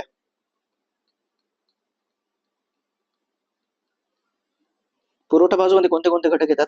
एक भाडं आणि दुसरं मजुरी. यांच्यामध्ये जर वाढ झाली तर वाढ होऊ शकते. त्याच्यानंतर आहे कच्च्या मालाची किंमत, कच्चा माल. त्याच्यानंतर उत्पादन पद्धत, तुम्ही ट्रॅडिशनल पद्धत वापरता का नवीन महत्व होता. त्याच्यानंतर आहे इम्पोर्ट आणि एक्सपोर्ट धोरण तुमचं, कारण ह्या गोष्टीचा सुद्धा खूप जास्त परिणाम पडतो. त्याच्यानंतर काळा बाजार, तुम्ही काळा बाजार करत असाल गोष्टींचा किंवा साठवणूक इलिगल, तरी त्यांच्या किमती वाढत जातात, भाववाढ होत जाते. त्याच्यानंतर आहे उत्पादन कर, जर जास्त उत्पादन कर लावला तर किमती वाढतात.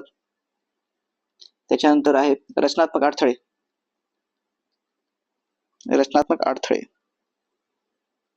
रचनात्मक अडथळे म्हणजे तुमच्याकडे रस्ते नाहीयेत, वीज नाहीये, इन्फ्रास्ट्रक्चर म्हणजे तुमच्याकडे स्टोरेजचा प्रॉब्लेम आहे.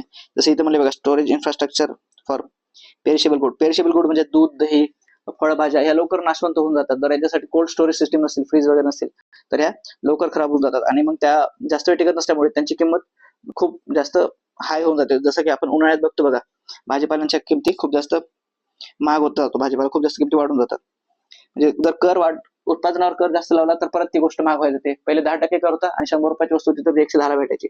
जर सरकारने तोच कर वाढून 30%वर केला तर 130 रुपयाला आता ती वस्तू भेटणार. नियोजित आयात धोरण, पर्याय धोरण जर तुमचं व्यवस्थित असेल तर किमती स्थिर राहतात. सेम वाहतुकीवर भर, म्हणजे तुमच्याकडे रस्तेच नाही, ट्रान्सपोर्टेशनला 8-8 तास लागतात आणि जिथे रस्ते आहेत तिथे 2-3 तासात वस्तू ट्रान्सपोर्ट होते. तर जिथे इन्फ्रास्ट्रक्चर नाही तिथे गोष्टी महाग भेटायला लागतात, कारण पोहोचण्यासाठी खूप अडचणी असतात. तर तशा प्रकारे पुरवठा बाजू आणि एक असते मागणी बाजू. मागणीकडे बाजूमध्ये काय, कशामुळे गोष्ट किमती वाढतात? जर मार्केटमध्ये खूप जास्त पैसा असेल, बाजारात जास्त पैसा असेल, बाजारात जास्त पैसा कधी येतो? जेव्हा आरबीआय पैसा टाकते, म्हणजे चीप मॉनिटरी पॉलिसी येते, मौद्रिक धोरण. चीप मौद्रिक धोरण म्हणजे जिथे आरबीआय इंटरेस्ट रेट कमी करते, मग मार्केटमध्ये खूप जास्त पैसा यायला लागतो. आणि सोबतच तुटीचा अर्थसंकल्प,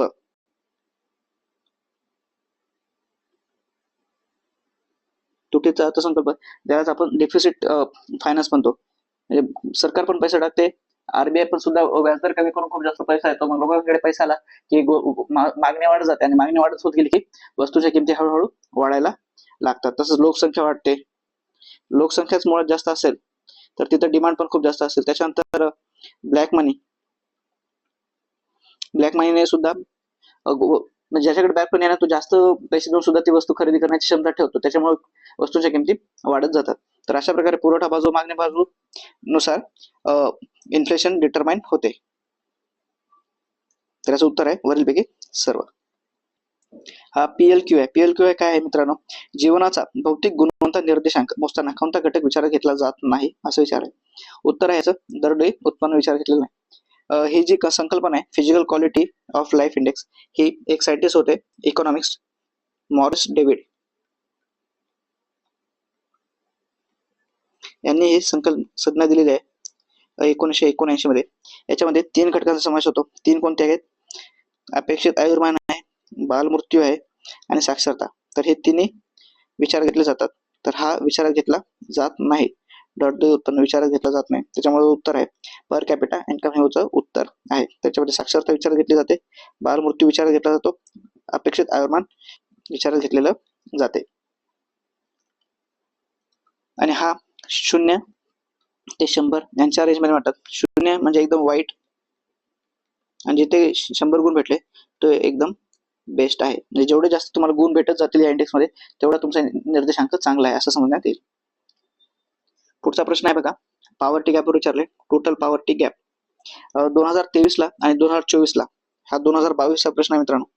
सेम 2023 ला आणि 2024 ला सुद्धा पॉवर्टी गॅप या कन्सेप्टवर प्रश्न विचारलेला आहे. कधी जोड्या लावायला आलाय तर कधी एकदम डायरेक्टच प्रश्न आलेला आहे. जो जर प्रश्न भेटला तर मी तुम्हाला प्रश्न दाखवून देतो.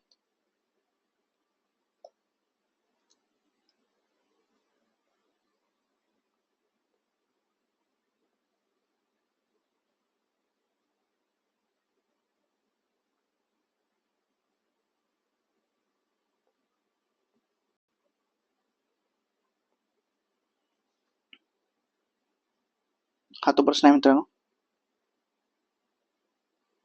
तर तुम्ही आता इथे पाहू शकता.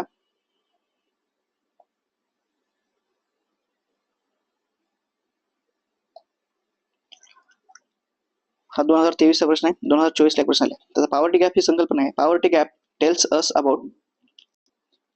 About how much income would be needed to cover the deficit to eliminate poverty. म्हणजे पॉवर्टी गॅप आहे ना, ही ते पॉवर्टी लाईन आहे. काही लोक पॉवर्टीच्या खाली राहतात, काही लोक पॉवर्टीच्या वर राहतात. ही पॉवर्टी लाईन, हे BPL बिलो पॉवर्टी लाईन आणि हे APL अबो पॉवर्टी लाईन. पॉवर्टी लाईन 100 रुपये आहे समजा, उत्पादन 100 रुपये ठरलं. या माणसाकडे 70 रुपये आहेत आणि या माणसाकडे 140 रुपये आहेत. त्याच्याकडे 140 असल्यामुळे हा पॉवर्टी लाईनच्या वर आहे आणि इथे 100 रुपये पॉवर्टी लाईन ठरवली आणि BPL कडे राहतो त्याच्याकडे 70 रुपये आहेत RS.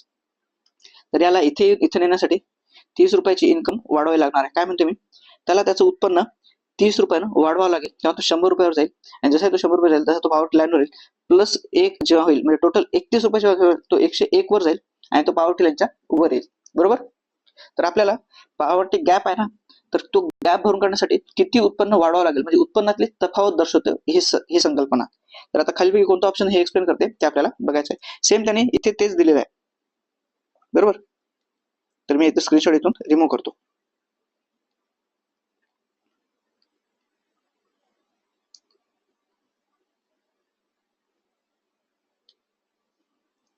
तर दारिद्र्याखालील प्रत्येकाला त्या रेषेच्या वर आणण्यासाठी आवश्यक असलेले एकूण उत्पन्नाचे मापन टोटल पॉवर्टी गॅप करते. तर हेच कन्सेप्ट आहे मित्रांनो. दारिद्र्य रेषेला एखाद्याला व्यक्तीला दारिद्र्य रेषेच्या वर आणण्यासाठी किती उत्पन्न भरून काढावं लागेल ते सांगणारी ही लाईन आहे. तर ऑप्शन क्रमांक 1 हेच माझं उत्तर आहे. पुढचा प्रश्न आहे, दारिद्र्यात घट आणि उपजीविका प्रोत्साहन यासाठी भारत सरकार बरोबर संयुक्त राष्ट्र विकास कार्यक्रमाने खालीपैकी कोणत्या कार्यक्रमांना पाठबळ दिलेला आहे म्हणजे कोणते कोणते कार्यक्रम त्यांनी स्पॉन्सर केलेले आहेत. तर याचं सरळ उत्तर आहे वरीलपैकी सर्व हे त्याचं उत्तर आहे मित्रांनो. तर असे हे प्रश्न ना हे करंट मध्ये असतात आणि हे प्रश्न ना कुठले एका याच्यातून येत नाहीत. तर जे वर्ल्ड बँक आहे म्हणा किंवा युनायटेड स्टेट्स वगैरे आहेत ना, ते वेगवेगळे प्रोजेक्ट वगैरे ना ते सपोर्ट करतात, त्यांना फंडिंग देतात. तर असे कुठले कुठले मेजर गव्हर्नमेंट ऑफ इंडियाचे प्रोजेक्ट आहेत किंवा महाराष्ट्र गव्हर्नमेंटचे कुठले कुठले प्रोजेक्ट आहेत त्यांना कुठून फंडिंग येते म्हणजे वर्ल्ड बँक कडून फंडिंग आहे, IMF कडून फंडिंग आहे किंवा युनायटेड नेशन कडून सपोर्ट येते, WHO कडून कुठले आपण शिबिर वगैरे राबवतो का आरोग्याविषयी. तर असे जे न्यूज मध्ये असतात ना ते काढून त्यांच्या एका जागी जमा करून ठेवा जेणेकरून आपल्याला उत्तर देणं सोपं जाईल म्हणजे आपल्याला माहिती असते. तर याचं उत्तर आहे वरीलपैकी सर्व. आता बघितलं आपण दारिद्र्यावर, हा प्रश्न दारिद्र्यावर सुद्धा, वरचा प्रश्न सुद्धा दारिद्र्याविषयीच बोलत होता म्हणजे दारिद्र्य घटकातून आतापर्यंत 2 प्रश्न आलेले आहेत. पुढचा प्रश्न आहे, महाराष्ट्र शासनाने दाड्याच्या वर्षापासून लिंगभाव आधारित अर्थसंकल्प मांडण्याची पद्धत स्वीकारली आहे. म्हणजे आपण जेंडर बजेटिंग कधीपासून केले तर याचं उत्तर आहे 2013 2013 पासून केलेलं आहे मित्रांनो. त्याने 2023च्या परीक्षेमध्ये जेंडर बजेट काय असते ही गोष्ट विचारली होती आणि त्याच्या अगोदरच्या पेपरमध्ये त्याने जेंडर बजेट कधी सुरू केला हे विचारलं. मी तो प्रश्न दाखवतो 2 मिनिटात. तर हा 25वा प्रश्न होता की महाराष्ट्र शासनाने कोणत्या वर्षापासून जेंडर बजेट सुरू केलंय, तर उत्तर होतं 2013. हा 2022चा प्रश्न आहे मित्रांनो. त्याने 2023 मध्ये जेंडर बजेट काय असते हे विचारले. ते इमेज मी तुम्हाला दाखवून देतो इथे. हा प्रश्न आहे तो 2023 हा प्रश्न आहे. ह्या जो ब्लू फ्रेम मध्ये दिसतो तो प्रश्न आहे बघा. जेंडर बजेट म्हणजे काय विचारले बघा. म्हणजे एकच कॉन्सेप्ट इथे त्याने जेंडर बजेट कधी अडॉप्ट केलं विचारलेलं होतं, बरोबर. 2022 ला जेंडर बजेट कधी अडॉप्ट केलं विचारले, 2013 उत्तर आहे. आणि पुढे त्याने जेंडर बजेट काय असते म्हणजे अजून थोडंसं एक पाऊल पुढे जाऊन त्यांनी प्रश्न विचारला. म्हणजे कशी जी थीम आहे ना कशी कंटिन्यू होते. 22चा थीम 23 ला आली, 23ची थीम 24 ला रिपीट होते. आता कदाचित ही थीम 25 ला येणारा जो पेपर आहे 28 सप्टेंबरला होणार जी पूर्व परीक्षा आहे त्याच्यामध्ये येऊ शकते. तर जेंडर बजेट म्हणजे सामान्य अर्थसंकल्पात महिलांसाठी स्वतंत्र तरतूद हे त्याचं योग्य उत्तर आहे. आता पुरुषांसाठी कुठला वेगळा अर्थसंकल्प येत नाही किंवा सामान्य अर्थसंकल्पात सुद्धा पुरुषांसाठी कुठली स्वतंत्र तरतूद नसते आणि वेगळा अर्थसंकल्प नसतोच मित्रांनो. फक्त त्याच अर्थसंकल्पामध्ये वेगवेगळ्या सेक्शनसाठी आपण वेगवेगळी तरतूद करतो. तर जर महिलांसाठी तरतूद केलेली असते स्वतंत्र तरतूद तिला आपण जेंडर बजेट म्हणतो. म्हणजे हा 2023 चा प्रश्न आहे. इथे लिहितो मी 2023 आणि हा 2022 चा प्रश्न आहे. तर आपण बघू शकता कशीच ती थीम रिपीट होते. म्हणजे पीवायक्यूज ला कधीच हलक्यात घेऊ नका मित्रांनो. पीवायक्यूज अनालिसिस एकदम स्ट्रॉंगली करा जेणेकरून तुम्हाला पुढचे प्रश्न म्हणजे पुढच्या वर्षी जे येणाऱ्या परीक्षा आहेत ना तिथं तुम्ही एक तुमची गेसिंग पॉवर तुमची गेस करण्याची क्षमता वाढत जाते. तर हे रिमूव्ह करतो मी हे स्क्रीनशॉट. पुढचा प्रश्न आहे 2011 मध्ये खालीलपैकी कोणत्या राज्यात बाललिंगोत्तर सर्वात कमी होते. आता या प्रश्नामध्ये ट्विस्ट काय म्हणतात म्हणजे प्रश्न वाचताना तुम्हाला काय पाहिजे की दिलेल्या राज्यापैकी मला उत्तर द्यायचं आहे. मला माहिती आहे की हरियाणामध्ये सगळ्यात कमी आहे पण इथे दिलेल्या राज्यामध्ये हरियाणा कुठे ऑप्शन मध्ये नाही. महाराष्ट्र आहे, कर्नाटक आहे, केरळ आहे, मध्य प्रदेश आहे, बरोबर. तर इथल्या दिलेल्यापैकी उत्तर द्यायचे आणि उत्तर आहे महाराष्ट्रच. तर महाराष्ट्रामध्ये 894 एवढं लिंग गुणोत्तर होतं. कर्नाटकामध्ये 948 म्हणजे फार जास्त आहे बघा. फार जास्त नाही ऍक्च्युली 1000 असायला हवे. म्हणजे एका पुरुषामागे एक स्त्री असायला हवी किंवा एका बालकामागे एक बालिका म्हणजे एका मुलामागे एक मुलगी असायला हवी. तर ते झालं लिंग गुणोत्तराचं रेशो. केरळमध्ये आहे 964 आणि मध्य प्रदेशमध्ये आहे 918. तर दिलेल्यापैकी सगळ्यात कमी 894 हे महाराष्ट्रात आहे. हरियाणाचं किती होतं, हरियाणा राज्याचं होतं 834. त्याच्या खाली आहे पंजाबचं आहे 846 आणि जम्मू काश्मीरचं होतं तिसऱ्याला होतं जम्मू काश्मीरचं होतं 856. तर सगळ्यात कमी हरियाणाचं होतं ओव्हरऑल पण दिलेल्या ऑप्शन मध्ये सगळ्यात कमी हे महाराष्ट्र राज्याचं होतं. पुढचा प्रश्न आहे जागतिक बँकेच्या मते परत एकदा इंटरनॅशनल ऑर्गनायझेशनवर प्रश्न विचारले. 2 मिनिटाखाली त्यांनी संयुक्त राष्ट्रावर प्रश्न विचारला होता. हा संयुक्त राष्ट्रावर. आता इथे वर्ल्ड बँकवर प्रश्न विचारले. तर वर्ल्ड बँकच्या मते भारतीय शहरीकरणाच्या खालीपैकी कोणत्या महत्वाच्या समस्यांचे निराकरण करणे आवश्यक आहे. म्हणजे कोणत्या समस्या वर्ल्ड बँकेने आयडेंटिफाय केल्या आहेत ज्याच्यामुळे भारतामध्ये शहरीकरण करण्यासाठी अडथळा येत आहे. तर एक स्थानिक प्रशासन म्हणजे खराब स्थानिक प्रशासन बरोबर आहे. अत्यल्प वित्त पुरवठा म्हणजे फायनान्स आपल्याकडे कमी आहे, पैशाचा पुरवठा आपण कमी करतो. खर्च वाढ करणारे अयोग्य नियोजन म्हणजे मित्रांनो म्हणजे जिथं जिथं अयोग्य नियोजन असेल तिथं निरर्थक आपला फायनान्स जात राहील. त्याच्यामुळे आपण योग्य प्रकारे शहरीकरण होणार नाही आणि वेगाने खालवत जाणारा पर्यावरणाचा दरा म्हणजे जे काही एन्व्हायरमेंटल लॉसेस वगैरे होत चालले, डिग्रेडेशन होत चाललंय तर हे सुद्धा आहे. तर म्हणजे सर्वच आहेत वरीलपैकी सर्व याचं उत्तर आहे. मला एक कमेंट मध्ये तुम्ही उत्तर द्या. वर्ल्ड बँकेसोबत अजून एक इन्स्टिट्यूशन तयार केलं होतं ज्याचं नाव आहे IMF. तर या IMF चं हेडक्वार्टर कुठे आहे हे तुम्हाला कमेंट मध्ये सांगायचं. सोबतच वर्ल्ड बँकेचं सुद्धा हेडक्वार्टर कुठे आहे हे तुम्हाला मला कमेंट मध्ये सांगायचं आहे. HQ म्हणजे हेडक्वार्टर कुठे आहे हे तुम्हाला सांगायचं आहे. पुढचा प्रश्न आहे मित्रांनो खालीलपैकी कोणकोणते विधाने लिंगभाव असमानता निर्देशकात लागू होतात. म्हणजे इंग्लिश मध्ये वाचायला गेलं तर gender inequality index which of the following is are applicable to gender inequality index. याच्यामध्ये 3 घटक असतात मित्रांनो, 3 डायमेन्शन. तर 3 डायमेन्शन कोणते आहेत. एक रिप्रोडक्टिव्ह हेल्थ,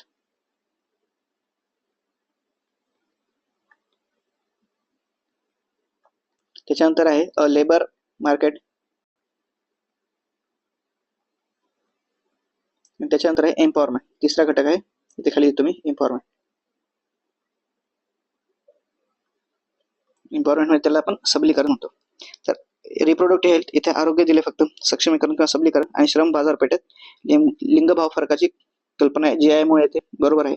त्याच्यानंतर GI चे उच्च मूल्य प्रत्यक्षात लिंगभाव असमानतेची तीव्रता दर्शवते, हेही बरोबर आहे. उच्च भाव म्हणजे काय? हा 0 ते 1 या रेंज मध्ये मोजतात. याची रेंज काय आहे? 0 ते 1.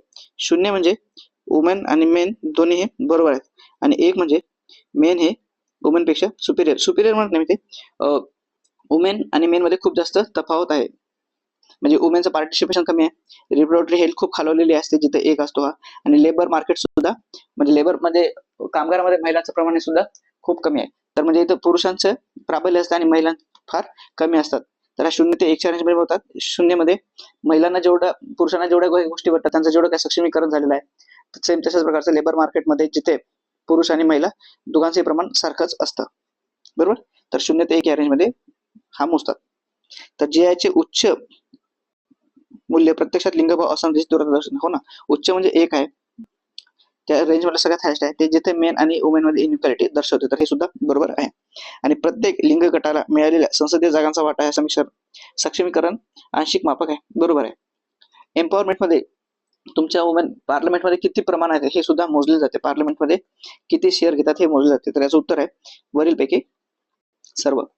तर हा इंडेक्स जो आहे तो फर्स्ट टाइम 2010 मध्ये HDR चा रिपोर्ट येतो, ह्युमन डेव्हलपमेंट रिपोर्ट HDR, याच्यामध्ये हा फर्स्ट टाइम प्रकाशित करण्यात आला होता. तर आता करंट मध्ये आपण, आणि हा HDR आहे ना तो UNDP United Nation Development Programme मार्फत काढला जातो. तर तुम्हाला परीक्षा जाण्यासाठी HDR, global hunger index, world happiness index, तर अशा प्रकारचे वेगवेगळे इंडेक्स आणि त्याच्यामध्ये भारताची रँकिंग किती आहे हे तुम्हाला प्रिपेअर करून ठेवायचं तुमच्या करंट अफेअर्स मध्ये. पुढचा प्रश्न आहे, हा करंट अफेअर्स मधला प्रश्न आहे मित्रांनो. इथे CA लिहितो मी, CA म्हणजे करंट अफेअर्स. भूमी राशी या आंतरजाल आधारित म्हणजे इंटरनेट बेस्ड प्रणालीविषयी खाली विधाने ओळखायचे. Which of the following statement is or are applicable to the web based utility platform जे आहे भूमी राशी. तर ऍक्च्युली भूमी राशी हा नॅशनल हायवे अथॉरिटी ऑफ इंडियाला जे रोड अधिग्रहण करायचे असते रस्ते बांधण्यासाठी, NHAI ज्याला नाही म्हणतो, त्याच्यासाठी मिनिस्ट्री ऑफ ट्रान्सपोर्टनं हे ऍप्लिकेशन डेव्हलप केलं होतं. जमीन अधिग्रहण करायची आणि नंतर ती नॅशनल हायवे अथॉरिटी ऑफ इंडियाकडे हस्तांतरित करायची, ज्याच्यावर हायवे वगैरे फाडले जाते. तर त्यासाठी होती. तर ही प्रणाली 1 एप्रिल 2018 अस्तित्वात आली, बरोबर आहे. पण स्टेटमेंट एकदम फॅक्च्युअल आहे मित्रांनो. तर अशासाठी तुम्हाला अशा काही प्रणाली, सरकारी योजना वगैरे माहित असणं खूप महत्वाचं आहे. पुढचं आहे, रस्ते व महामार्ग मंत्रालयाने प्रणाली सुरू केली. 2 मिनिटं खालीच म्हणले, मिनिस्ट्री ऑफ ट्रान्सपोर्ट आणि रोड एव्हिएशनची स्कीम होती. आणि भूसंपादनाची पूर्ण प्रक्रिया संपूर्णपणे अंकी आणि यांत्रिकृत म्हणजेच डिजिटाइज आणि ऑटोमेट करायची आहे, त्याच्यासाठी ही प्रक्रिया आपण आणलेली नाही. तर हे तिन्ही वाक्य बरोबर नाहीत. पुढचा प्रश्न आहे, आणि हा या सिरीजचा शेवटचा प्रश्न आहे मित्रांनो, या व्हिडिओचा शेवटचा प्रश्न असेल. पुढचा प्रश्न आहे, रिओ20 संयुक्त राष्ट्र निरंतर विकास परिषदेविषयी खालीपैकी कोणती किंवा कोणते विधान योग्य आहेत हे ओळखायचं आहे. इंग्लिशमध्ये असतो, which of the following statement is or are correct about UN conference on sustainable development report रिओ20. तर ही रिओ20 जून 2014 मध्ये नाही मित्रांनो, तर ही 2012 मध्ये पार पडली. ऍक्च्युली रिओ20 आहे ना, तर ही 20वी परिषद आहे. तर पहिली परिषद कुठे झाली होती ते आहे रिओ समिट झाली होती 1992 ला ब्राझील मध्ये झाली होती, रिओ दी जेनेरो ब्राझील. तर त्याच्यानंतर मग 2002 मध्ये रिओ10 झाली होती आणि 2012 ला रिओ +20 ही झालेली आहे. तरी 2012 मध्ये झाली, 2014 नाही मित्रांनो. त्याच्यानंतर ह्या परिषदेमध्ये आपण सहस्त्रक विकास ध्येय मांडण्यात आलेली. सहस्त्रक म्हणजे त्याला आपण इंग्लिशमध्ये मिलेनियम डेव्हलपमेंट गोल म्हणतो, गोल्स. तर मिलेनियम डेव्हलपमेंट गोल ही नाही, तर याच्यामध्ये सस्टेनेबल डेव्हलपमेंट गोल, जे शाश्वत विकास धोरण होते ती मांडण्यात आलेली, तर ना की सहस्त्रक. जे मिलेनियम डेव्हलपमेंट गोल होते त्यांचा कार्यक्रम होता 2000 ते 2015. आता 15ला संपणार आहे, त्याच्यामुळे आपण SDG आणले. SDG चा टाइमलाईन आहे 2015 ते 2030. एवढ्या वर्षासाठी आपण SDG करणार आहोत, सस्टेनेबल डेव्हलपमेंट गोल आणणार आहोत, बरोबर. तर हे 2 नंबर माझं चुकीचं आहे. त्याच्यानंतर पहिले जर माझं चुकीचं गेलं 2012 मध्ये, हरित अर्थव्यवस्था धोरणाविषयी मार्गदर्शक तत्वे या परिषदेत स्वीकारण्यात आलेली आहेत. तर बरोबर मित्रांनो, हे एन्व्हायरमेंट विषयीची पर्यावरण तरतूद होते. तर हरित अर्थव्यवस्था म्हणजे ग्रीन इकॉनॉमी कशा प्रकारे आपण लागू करू शकतो, कोणती कोणती तत्व असावीत मार्गदर्शक, ती या परिषदेत स्वीकारण्यात आलेली आहे. आणि या परिषदेत संयुक्त राष्ट्र पर्यावरण कार्यक्रमाचे सर्व अधिकार काढून घेण्यात आले. हे कसं एक्स्ट्रीम स्टेटमेंट आहे बघा, एक्स्ट्रीम वाक्य आहे. सर्व अधिकार आपण काढून देण्यात आलेले आहेत. तर अशा प्रकारची कुठलीही तरतूद नव्हती, त्याच्यामुळे 3 नंबर हे चुकीचं आहे. तर याचं उत्तर ऑप्शन क्रमांक 4 नंबर चुकीचा आहे मित्रांनो. तर ऑप्शन क्रमांक 3 आहे की हरित अर्थव्यवस्था धोरणाविषयी मार्गदर्शक तत्वे या परिषदेत स्वीकारण्यात आलेली आहेत. तर हे सुद्धा कुठे ना कुठे करंटमध्ये असेल, त्याला करंटचाच बेस प्लस सोबत स्टॅटिकचं तुमचं इन्व्हायरमेंटचा जो पोर्शन होता तो याच्यासोबत जोडून हा मल्टी स्टेटमेंट क्वेश्चन तयार करण्यात आलेला आहे. जर तुम्हाला काही डाऊट्स वगैरे असतील मित्रांनो, तुमचे काही डाऊट्स असतील, डाऊट्स क्वेश्चन्स या व्हिडिओ लेक्चरमध्ये डिस्कस केलेल्या क्वेश्चन विषयी आणि ओव्हरऑल तुमच्या प्रिपरेशन मध्ये जर तुम्हाला काही डाऊट असतील की सब्जेक्ट वाईज अप्रोच कसा ठेवावा, जीएस ला कसं प्रिपेअर करावं, सीसॅट ला कसं आपण प्रिपेअर करू शकतो, किंवा 2025 आता युपीएससीच्या धर्तीवर होणार आहे, कारण मेन्स वगैरे हे रिटर्न आहे, तर काही ट्विस्ट एक्झाम मध्ये बघायला भेटू शकतो का आपल्याला, युपीएससीच्या धर्तीवर काही पेपर सेट होऊ शकतो का, युपीएससी मध्ये काही काही नवीन गोष्टी असतात बघा, म्हणजे तिकडे आयआर असते, इंटरनॅशनल रिलेशन, ज्याला आपण आयआर म्हणतो, सोबतच तिकडे सायन्स अँड टेक आहे, आपल्याकडे जनरल सायन्स आहे, परिषदेच्या सिलेबस मध्ये जनरल सायन्स आहे, युपीएससी ला सायन्स अँड टेक आहे, सोबतच युपीएससी ना प्लेसेस इन न्यूज, म्हणजे कुठल्या कुठल्या गोष्टी कुठल्या कुठल्या जागा या न्यूज मध्ये होत्या ते विचारते आणि इकडे जोडायला देते देशसोबत. हा आपण त्याला मग स्टॅटिक्सचा जिओग्राफीचा पोर्शन म्हणू शकतो किंवा करंट मधून प्रश्न म्हणू शकतो. तर प्लेसेस इन न्यूज सोबतच कुठल्या स्पेसीज असतात, वनस्पती प्रजाती किंवा प्राणी प्रजाती, त्या सुद्धा जर न्यूज मध्ये असतील तर ते सुद्धा विचारते, जोड्या वगैरे लावायला किंवा सिंपल स्टेटमेंट येऊ शकते की ही प्रजात कुठे कुठे सापडलेली आहे. तर आपण तशा प्रकारचे इन्व्हायरमेंटचं आणि चालू घडामोडीचं प्रिपरेशन करणे खूप महत्वाचं आहे मित्रांनो. आणि स्टॅटिक मध्ये जे काही प्रश्न बघत चालू, जसे की रिपीट होत आहेत काही काही गोष्टी, जसं की आपण पॉवर्टी गॅप ही कन्सेप्ट बघितली, तर आपण पॉवर्टीवर 2 प्रश्न आलेत एकाच एक्झाम मध्ये, तर तुमचे म्हणजे अनालिसिस करून तुम्ही एक चार्ट तयार करून टाका की या टॉपिकवर एवढे एवढे प्रश्न आहेत. आता मी तर अनालिसिस करतच आहे, पण तुम्ही व्हिडिओ बघताना सोबत एक कोरा कागद घेऊन बसायचा आणि घटक म्हणजे जे सिलेबस मध्ये आपले टॉपिक आहेत, दारिद्र्य, बेरोजगारी, त्याच्यानंतर चलनवाढ, बँकिंग, नियोजन आयोग, प्लॅनिंग कमिशन, नीती आयोग, तर अशा प्रकारचे हे झाले इकॉनॉमिक्स. सोबतच पॉलिटीमध्ये तुम्हाला मूलभूत हक्क, मूलभूत कर्तव्य, मार्गदर्शक तत्वे, घटना निर्मिती, संसद ज्याला आपण पार्लमेंट म्हणतो किंवा स्टेट लेजिस्लेचर, यांच्यावर प्रश्न विचारतात. आता आपण क्वेश्चन बघितले की ते सरळ सरळ आर्टिकल विचारतात. त्यांनी 2023 मध्ये तो ट्रेंड कंटिन्यू केला, 2024 मध्ये तो ट्रेंड कंटिन्यू आहे. 2024 मध्ये जवळपास 3 प्रश्नामध्ये त्यांनी आर्टिकल विचारले, एका प्रश्नामध्ये पार्ट विचारले की कोणत्या भागामध्ये ही तरतूद देण्यात आलेली आहे. तर सिंपल अशा प्रकारचे प्रश्न येतात. तर तुम्ही ना तुमचे काही डाऊट्स वगैरे जे असतील ना ते तुम्ही मला कमेंट मध्ये करायचं आहे, कमेंट मध्ये विचारू शकता. सोबतच या सेशनला तुम्हाला लाईक करायचं मित्रांनो, आपल्या मित्रांसोबत शेअर करायचं आहे, आणि जर तुम्ही फर्स्ट टाइम या चॅनलला व्हिजिट करत असाल तर याला सबस्क्राईब करायला विसरू नका. सबस्क्राईब करा, जेणेकरून जसं मी व्हिडिओ अपलोड करेल नेक्स्ट अनालिसिसचा, तर तुम्हाला सगळ्यात पहिले तो तुम्हाला या चॅनलवर पाहायला भेटेल. तर प्लीज मित्रांनो या चॅनलला लाईक करा, आपल्या मित्रांसोबत शेअर करा, सबस्क्राईब करा, आणि तुमचे जे काही डाऊट क्वेश्चन्स वगैरे असतील प्रिपरेशनच्या संदर्भात तर ते तुम्ही मला कमेंट करू शकता. तर मी आता थांबतो मित्रांनो, आपण भेटूया पुढच्या सिरीजमध्ये. धन्यवाद.